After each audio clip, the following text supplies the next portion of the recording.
Hello, everyone. Welcome to week number 41 of my 52-week challenge to do a live stream every single week on LinkedIn.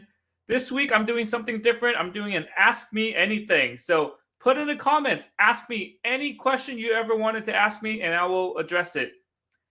I just wanted to say so far, I've interviewed 40 different guests on my live stream, and I've learned a lot about each of them. So now I want to give you the opportunity to ask me questions, and I'll be happy to answer them. So drop your questions in the comments. I'll be answering them.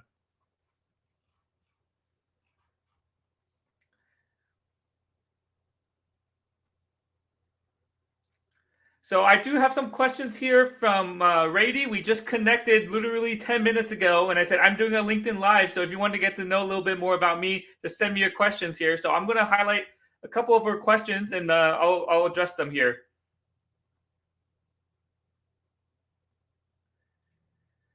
So she asked me, "How did you find out that project manager is what you wanted to be?" In my undergrad was in computer engineering, and my first job at Lockheed Martin was as a systems engineer. I was a system integration engineer working in a system integration lab. It was a very cool job for me. It was very hands on. I like being hands on, so it was a very good job. When I was in that team, there was a more senior engineer who was actually a project manager, and he helped organize the test schedules, the headcount, making sure all the tests suite is completed on time. But I really admired what he did because he came from a testing background, so he understood that you got to treat people as human, and you can't just overwork them. You can't ask them to come in on weekends, work double shifts just to get things done. You have to build relationships with them. You have to be able to work with them and make sure you execute things. So I really admired that about him. And for me, throughout my academic career and my working career up to that point, I was never the smartest person in the room, and I accepted that. Yes, I got good grades in class, but I was never the smartest person in the room. So looking at my coworker, I saw him as an inspiration. He eventually became a mentor of mine. That I should maybe pursue project management. I like working with people. I'm never going to be the smartest person in the rooms, but I can utilize the smartest people in the room to solve a problem, to execute something that we wouldn't be able to do as an individual or individually, but we can do it as a team. So that sort of gave me the jump start to start pursuing project management. And 3 years into the company, I started my master's in engineering management, and since then, I've been a project manager. I was a project manager at Lockheed, and now I'm a project manager at Applied Materials. So great question, Rady. All right. Okay. Another question here. This is from my former coworker, Daniel Hong. He said, "You mentioned last week that you work 50 hours per week versus 40 hours. How do you handle the reduction of free time? Are you still able to meet your goals?" So, if you follow my articles on LinkedIn, I set myself three different goals this year. One of them is to do a live stream every single week. One is to learn a new language, and the third one is to do a different fitness goal every single month. And I'll start with the first one. So with the LinkedIn live streams, and with anything I do on LinkedIn, I do it outside of my work hours. So I post first thing in the morning. This live stream is on 5 p.m. on Fridays, and yeah, now I'm working every single Friday, but this is late enough for me that I'll be done with my work and I can still do my live stream. So it's not any extra work. It's just during my day, it's more busy because that's what I allocate for the workday. The second one with learning a new language, I do that first thing in the morning when I wake up. I go through Duolingo. I use Drops to learn Cantonese. Right now, I'm trying to learn Tagalog. I do that first thing in the morning. And then after work, after I decompress a little bit, I spend a little time after work to learn the languages as well. So it doesn't matter how many hours I'm working. I make sure to do it before and after work as well. And then my fitness challenge. So I've been doing, I make sure I do push ups, squats, and sit ups every single day. And I do it throughout the workday. So whenever I'm done with the meeting, I stand up, maybe go get some water, or go use the bathroom. When I come back, I do a set of 25. And if I do that throughout the day, the numbers do add up, and I do achieve my goals through that. So again, I incorporate my goals around my workday. So I do it before and after, and even the fitness ones, I can do it during. And I make sure at the very end of the day, maybe even after dinner, I go do a workout. So those are my goals that I set myself, that I tell myself that I have to do every single day, and I make sure I do them every single day. So yeah, any more questions, drop in the comments here. Great question, Daniel.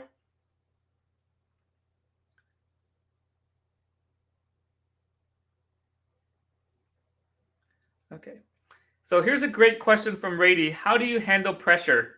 So in any type of job, in any type of situation, there is always pressure.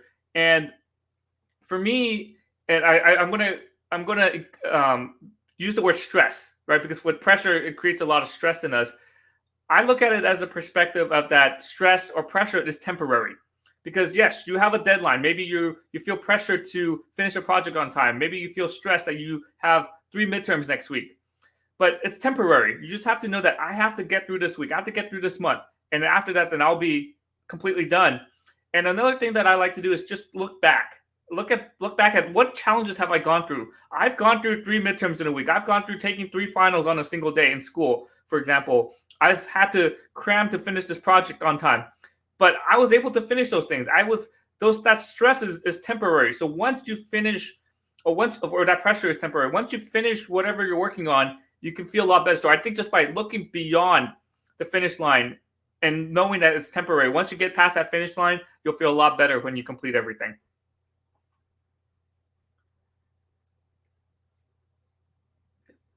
All right.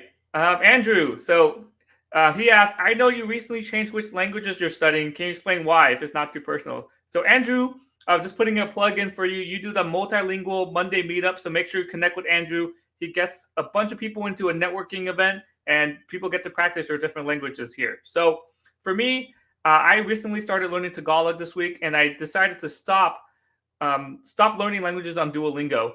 And because I just wanted to focus on one thing or two things at a time, I'm continuously learning Cantonese on drops because I have, because my fiance, her family's from Hong Kong, so I have that motivation to do it. And on Duolingo, I was reviewing Spanish, Vietnamese, and Mandarin. So I wasn't really quite learning. I was more reviewing. And I just kept using the app because I had the streak going. So I decided that once I hit 500, once I hit a good round number, that's when I'm going to stop. And I hit 500 earlier in the week. And in my mind, I've been wanting to learn Tagalog just because for me, I want to learn a language that I can actually use. It's practical for me because that's how I get to practice. That's how I get better. You won't see me learning French or German because there's not a lot of people around me who speak French or German. I'll learn it if I decide to travel to those countries, but not yet. So I decided to learn Tagalog just because I have a lot of Filipino friends. There's a lot of Filipino people here in the Bay Area. And, really, I was thinking, well, I could put this off and call this a goal for next year. I'll wait till January 1st to do it. But then, you know what? What's stopping me from doing it right now? I just wanted to start my goal right now. And, I stopped doing Duolingo because I didn't want to try to learn too many different things at the same time and try to keep switching context. So I'm just going to learn Cantonese because I built up a certain level of proficiency in it. And then Tagalog is brand new to me. So that's why I'm focusing on these two right now. And the other three, whenever I'm bored or something, and I'll just maybe hop on Duolingo, do a couple lessons there. All right. So we got a question here from Gabe. So what drives you to accomplish so much, and how do you manage your time to maximize your efforts? Staying efficient is hard at times. Yeah, so great question, Gabe. As I mentioned earlier, I write all my goals and I post them in articles. And all these goals, these are goals that I truly want to achieve. These are goals that I truly see the benefit of achieving. These are goals for me to develop myself and continue to grow myself and become a better version of myself. So I have that extra motivation to do it. And, I make it manageable. So even when I was doing the fitness goal, doing the monthly fitness goals, and I said I was going to run 100 miles a month, I thought about it. And I knew I had to run at least 3 or 4 miles per day. So I didn't set my goals to be anything too crazy, but I made sure that, okay, I can run before work. I can go run after work. And I chose to run in April because that's when we have a little more daylight. The weather's good. There's not that many excuses for me to not go run because, the weather's bad or it's too windy or it's raining or something. So with these goals, it's goals that I want to do, not because someone told me to do it. So I have that extra motivation to do it. And as I answered Daniel's question earlier, I set aside time to do it. I do it first thing in the morning.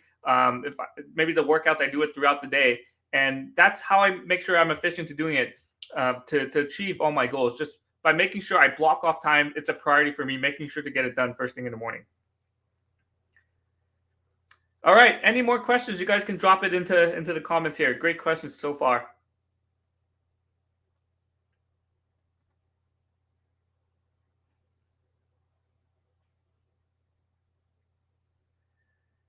Okay. Yeah, here's another great question from Rady. If you didn't join in the first couple minutes, we literally just connected right before this live stream, and I told her to join and learn a little bit more about me. So I appreciate all the questions, Rady. What would you suggest to someone who gets a lot of interviews and a lot of rejection? So you're doing a great job, right? Your resume is outstanding that you're actually getting interviews, but then you're just maybe missing the mark in the interviews. So I would ask for feedback in different ways here. First of all, with each person you interview with and you get rejected, ask them for feedback. And most of the time they're going to say no, but sometimes they'll say, yeah, they'll give you that opportunity to give you feedback, and perhaps they might give you a different type of opportunity. Another thing is to go through mock interviews, because we know our resume, we feel like we're able to explain things, but until you actually say it out loud, that makes a big difference. So find people to practice mock interviews with, or even record your answers when you practice with that person, and have that person give you really honest feedback. I've gone through a lot of mock interviews helping others with interviews, and even just asking them a basic question about why did you want to apply to this company, and they just get nervous. And it's because we thought about the answers in your head, but it's a lot different when you speak it out loud. So my advice is to go through a bunch of mock interviews and ask for a lot of feedback. And through practice, you start building up confidence in yourself, and then eventually you will land the job that you want. So great question.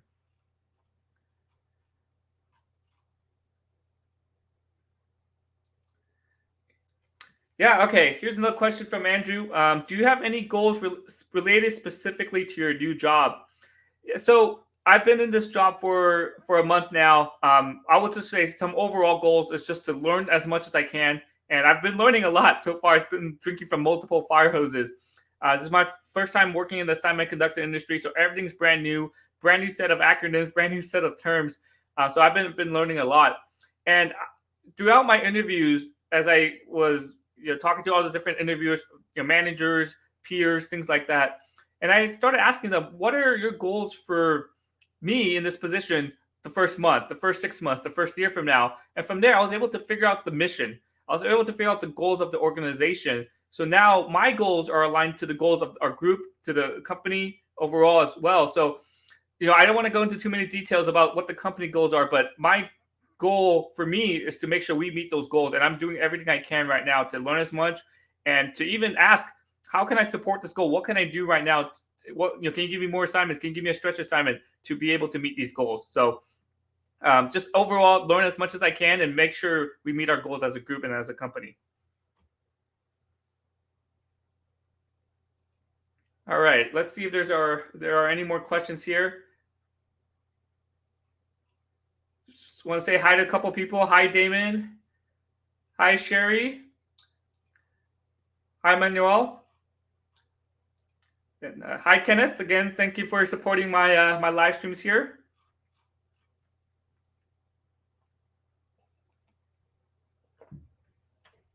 All right. Any more questions? Drop them in the comments here.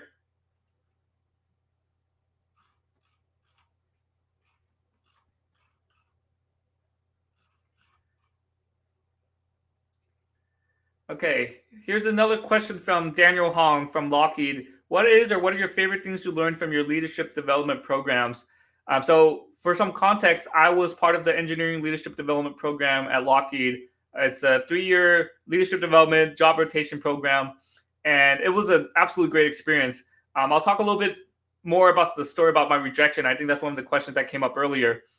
But yeah, one of the favorite things I learned was just being able to go into so many different programs, so many different groups, just learn overall. Every program has different ways of doing things. Every program is unique. Every job I went to in the job rotation were unique. So overall, just the learning part of it, just being part of a different environment, and that really motivated me to keep learning, to keep making a difference, and keep contributing to the group. So more specifically, some favorite things. Let me think here. I learned that in terms of my personal growth, that I'm open to any challenge. For example, I had a job in satellite operations, and I had no background or education at all in satellites, in aerospace engineering, or propulsion engineering, which is the subsystem I chose. But I spent 6 months learning everything I could about the system, about aerospace, etc. And I sat on console, and the team eventually had enough faith in me to even put me solo on console over Christmas break or over part of Christmas break to make sure to monitor our satellite to make sure everything is okay. So once I got through that challenge, I know that I can learn. I can go into any job. I can learn. I can make a difference. So that was a big confidence booster for me.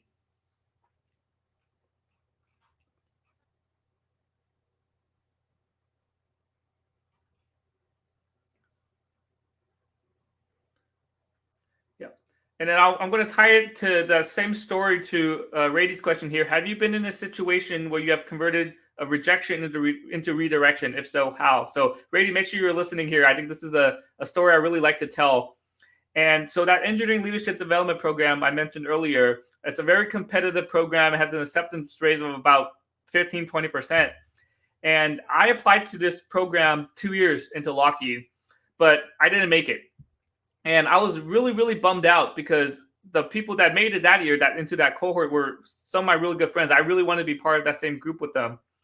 But I got rejected, and this is part of the advice I shared earlier. I asked the program manager for feedback. I said, I made it to the interview, and I didn't make it. What are some feedback that you can give me? And he said that you need more project management experience and you need more leadership experience. So for me, that's part of the reason I decided to go get my master's in engineering management. So I checked that box. And then for leadership experience, I couldn't just go to my team and tell my lead that, hey, I'm the leader now. Everyone listen to me. I need more leadership experience. Give me all the assignments. I couldn't do that. So I looked at other ways where I could develop that leadership experience. And at Lockheed, we have these different resource groups, employee resource groups for different minorities. So there's one for women, for African American, Latino, and there's one for Asians called PAN, or Professional Asian American Network. So I joined the PAN organization. I became the mentoring and professional development chair in our local chapter. And that's when I started building up those leadership skills. I had to organize speed mentoring events. So I had to find mentors, find managers to become mentors, find mentees to rotate around. I had to facilitate the event. I also did speaker events where I brought in the speaker. They talk about something related to professional development, and I had to be on stage and introduce the speaker. But so over time, over the next year, I built up a lot of confidence in myself. I had to be on stage. I had to facilitate these events. I delegated tasks. I created flyers. I did so many different things with these events. And eventually, this was in 2016 to 2017. So as I went through a year into that organization, I built up enough confidence in myself to start posting videos on LinkedIn. I built up enough confidence to start a 52-week challenge in 2018 to start posting videos on LinkedIn. And I've come a long way since then, but because I built up enough confidence in myself to start posting videos on LinkedIn and be consistent with it, I've been able to be part of this amazing network of people on LinkedIn, this amazing community on LinkedIn. And that got me to doing live streams every single week here as well. So that one rejection from that leadership program redirected me to go join an employee resource group to get leadership skills, which in turn led me to build confidence in myself to start posting content on LinkedIn, which allowed me to connect with every single person here, and to create content and build more confidence in myself, to get speaking opportunities, to inspire others to start creating content as well. And to wrap up the story, the following year, I did get into the leadership development program. After I got selected, a few months later, we all had a dinner with the whole new class, and it happened to sit right next to the program manager. And he said, we gave feedback to 15 people last year, but you were the only one that followed through. And in the first 10 seconds of the interview, when you said, I listened to what you said, I went to go get my master's, I joined an employee resource group, we knew you were in because you listened to our feedback and you actually acted on it. So if you're going through interviews, you're getting rejected, always ask for that feedback. And that's how you grow and that's how you get better. So yeah, I always enjoy sharing that story because we all face rejection in our careers, in our lives, but it's what you do from it to see how you grow and emerge from it.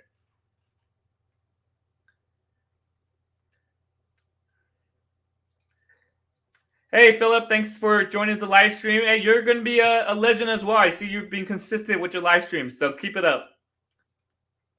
And I appreciate your support, Vincent. So, again, appreciate your support on my content.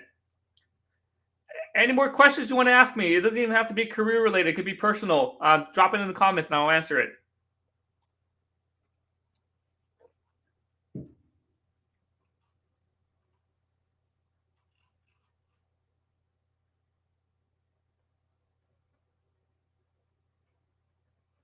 Let me see here. Rady sent me a bunch of different questions. Let me pick one to go over.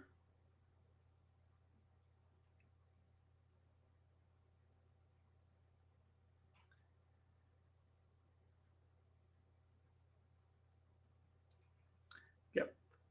All right. So great question here. This applies to anyone, even if you're not looking for a job. What lesson have you learned from your job search that you know now that you wish you knew? I know now that it's all about networking.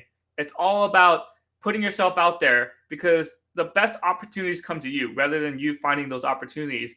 Unlike when I was in school, when I was in school and I was applying to jobs and internships online, and it becomes a numbers game because you're competing with so many different people out there, and it's so hard for you to stand out.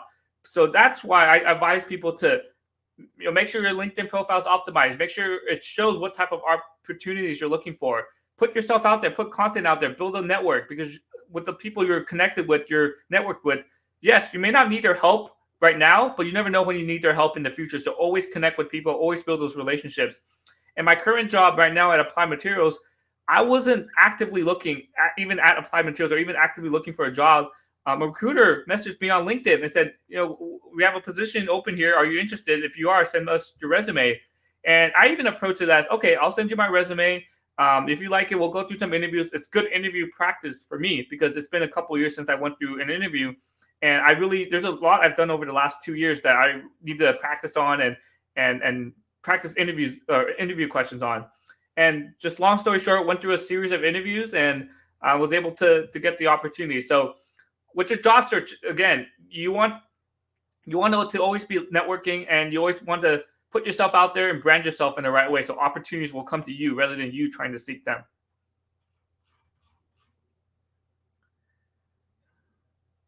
All right. Next question here from Philip. How did you become comfortable on video? Just practice. Just be consistent. My first 25 videos or whatever in my first year of doing the 52-week challenge were terrible. I couldn't even look at the camera. I was stuttering. But with each video that I made, of course, it's weird watching yourself. But I started noticing my tendencies. I noticed my filler words. And over time, you just correct yourself. You improve yourself. And even with these live streams, after I go through the recording, I realized in some live streams, I talk really fast or I cut off the guests. So that's just a lesson learned for me to make sure I don't do that next time and to continue and to get better. And then another thing is with video, a lot of people are scared to put themselves out there because they're afraid of they're afraid other people are going to judge them. They're afraid what other people are going to think. But the truth is, that's what everyone sees you as. Because we're not used to seeing ourselves in the mirror. We're not used to seeing ourselves recorded, but everyone else sees us that way. Everyone else hears our voice that way. So another thing is just don't worry about what other people think. And don't judge yourself either.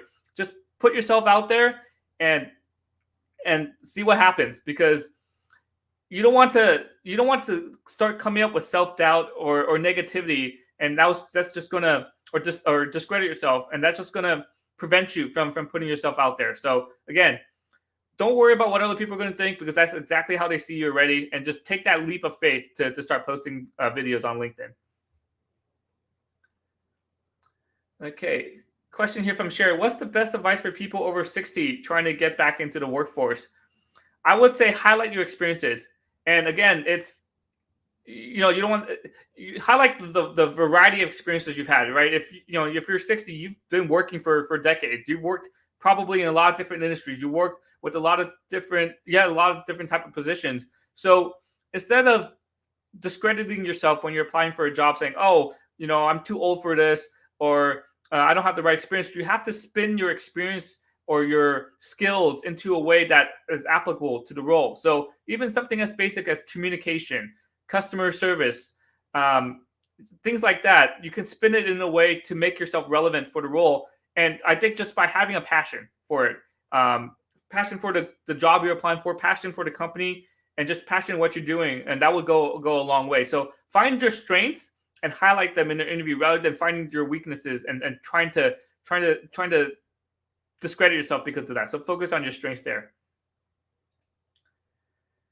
Okay. Next question here from Rady. How do you know what to say and what not to say on interviews? So I'll answer it. I'll answer it this way. So with the interview questions, write down the question, write down all the different parts of the questions, and then answer it. Right, and then spend maybe 2 minutes on at most on that specific question. You don't want to go into a whole story about, oh, this is what happened, and this is what happened, and giving too much context. You want to focus more on the actions that you took and the results that you produced. And another thing that people struggle with, and I used to struggle with this too, is putting or giving credit to the team. So instead of saying I did this, instead of saying I did this, you end up saying, oh, the team did this, we did this, and you sort of discredit your achievements or your accomplishments. And you have to look at it as the company is trying to hire you. They're not trying to hire your whole team. They're trying to see how you led the team or how you drove action. So you have to be able to sell yourself. So give just enough context to give the story, to give enough context to explain what the story or what the situation is, and then focus most of your time on your accomplishments and your results. So, spend some time, go over your resume, look at each of the bullet points, come up with a story for each of those, and then look at the job description. What do they want you to do in that job description? Come up with stories on how you actually have done those things in the past as well. Yep. And then this comment's from Brittany Tolliver. Yep. Don't judge yourself. It's just if you keep critiquing yourself, and again, I set these goals for myself to continue to grow better, but I don't look at myself that, oh, I'm in terrible shape. I'm lazy, therefore I need to go work out. No, I want to work out because I want to become a better version of myself. So with anything you do, don't judge yourself, don't discredit yourself. And if you're just scared to do it, just take that first step and do it. Don't worry about what other people are going to think. All right, keep those questions coming here. I'll go for a few more questions here.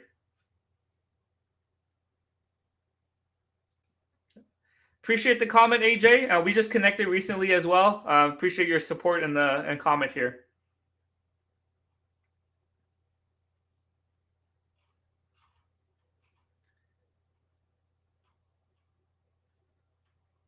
Okay. Any more questions?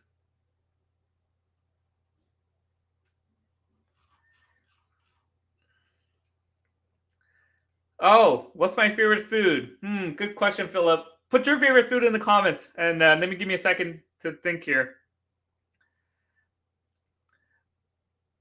I would say overall, as a cuisine, I like Japanese food the most. There's just so many different parts of it. You got sushi, you got ramen, you got curry.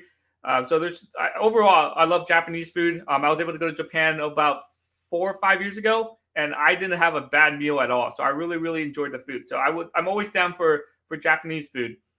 I would say I have different weird cravings. Sometimes I'm just really craving a burrito. So I think Mexican food is a number 2 for me. I just want a burrito. I just like eating with my hands. So a burrito or a taco or something like that.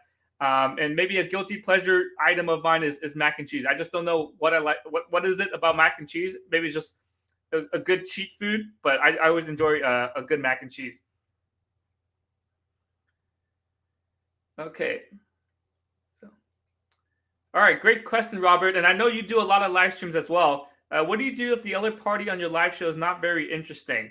So I've gone through 40 live streams so far this year, and every single guest is different. Every single guest has a different personality. So I try my best to sort of match their personality. So if someone is very talkative, they enjoy just speaking in general, maybe like you, Robert, or Philip, I match their energy. I match the guest energy. If someone is a little more shy and reserved, I stand back a little bit as well. So I let them talk, let them share all their thoughts out, and then I ask maybe dig a little deeper. I ask another probing question, and if they're quiet or they don't quite answer, then I provide my perspective as well, or I change the topic. So it really depends on the guest, and this is something that I had to learn to get better over these different live streams. Just being able to adapt to the guest and sort of match their personality, I think, to make sure to make sure that they're actually involved in the live stream. So talking about favorite food here, Robert likes anything chocolate. Andrew loves mac and cheese like me. Philip likes peanut butter cups. I remember that live stream. I watched that live as well. So if we ever meet up, Philip, I'll make sure to have some Reese's peanut butter cups with me. All right, question here. How do you strategically plan for your interview, i.e. retail, corporate, nonprofits? So I've gone through this recently with my interviews at Applied Materials. So my advice is going to be pretty general. So I look at the job description and I go through every single bullet, every single job responsibility, duties, expectations, etc. I go through every single bullet, and then I write and put it into a Word document, and I write out how did I meet this requirement, or how did I meet this job description. So I write everything out here, and if I'm missing some, it's okay, right? Because they have asked me to come in for an interview, but be able to explain that, I haven't had experience in this software, but I can always learn it, for example. So that's how I sort of plan out the interview, making sure I have all my latest examples that I can speak about to address all of their job description or the different parts of the job description. And then I do some research on my interviewers. I looked them up on LinkedIn. I looked them up on social media. I can just Google them. And it's always good to build that rapport with your interviewer. You can bring up a fun fact about them. So one of the interviewers I interviewed with, he and his wife created a dance studio. And I just asked him at the end of the interview, I was like, hey, how did you get into dancing? What kind of dance do you do? And it was just a great way to end that interview with that person on a positive note. This is something that I do because I speak a lot of different languages. I looked them up on LinkedIn, or maybe just by looking at their name, I can figure out what languages they could speak. So maybe I throw in some hablas español just in the interview, just to lighten up the mood a little bit and build that rapport. All right, Christine, great question here. What do you do to relax on your days off? So my days off typically are my weekends here, and I enjoy spending time with my fiance and my friends. So we're all working Monday through Friday. We're busy, so just spending that time with her. We go to each other's house. We go out to eat. So we just we make food together. She has the Peloton, so we work out together. And right now we've been watching Squid Game on Netflix, so we plan to finish that this weekend. So yeah, when I relax on my days off, especially on the weekends, I'm not active on LinkedIn. I just maybe I respond to a couple messages, but I'm not active on LinkedIn, actively engaging in other people's posts. I don't even post as well. So just on my days off, just enjoy spending time with others, do some stuff around the house, and make sure find time to travel as well.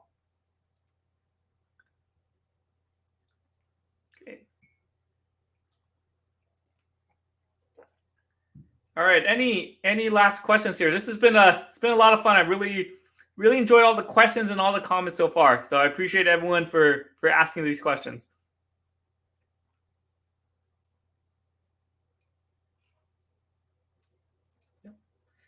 Yep, absolutely, Christine. So enjoy that time with your family. Don't work too much, right? Because working is everything. Your family and friends, they should be your priority.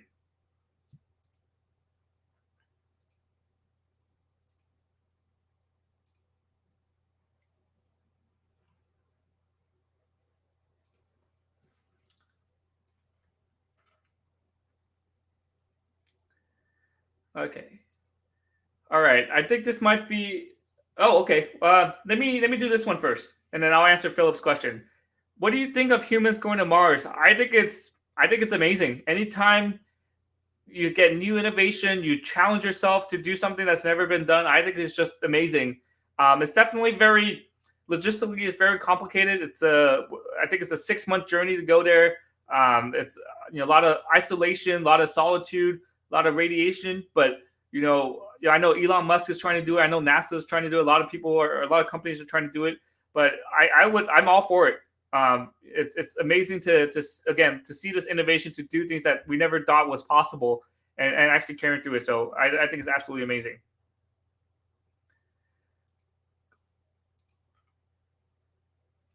All right, I'm going to take a screenshot of this, Sherry. Thank you for your mac and cheese recipe here. I'll make sure to write that down.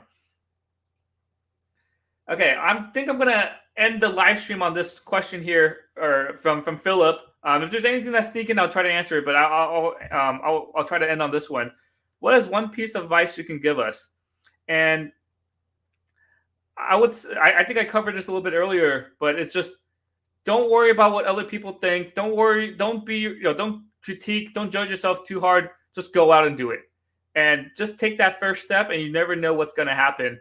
And with my 52-week challenge, when I put that first video out there, and I said I'm going to do 52 weeks of videos on LinkedIn, I put that that video was terrible, right? But I'm glad I took that first step, and I'm glad I kept going with that, because I wouldn't be where I am today if I didn't start. So if there's anything that you just have doubt on, if there's anything that people are telling you that, oh no, you shouldn't do it, but deep down that's something you want to do, just go take that first step and do it, and you'll never know what's going to happen. So, yeah, just wanted to end on that. Thank you everyone for your comments. This 35 plus minutes gone by super, super fast. And I might do this again in the future here. So, thank you again for everyone's support here, everyone's comments. Appreciate everyone here. Have a great rest of your evening, morning, what time zone you're in, and have a great weekend. And I'll talk to you all next week. Have a good one.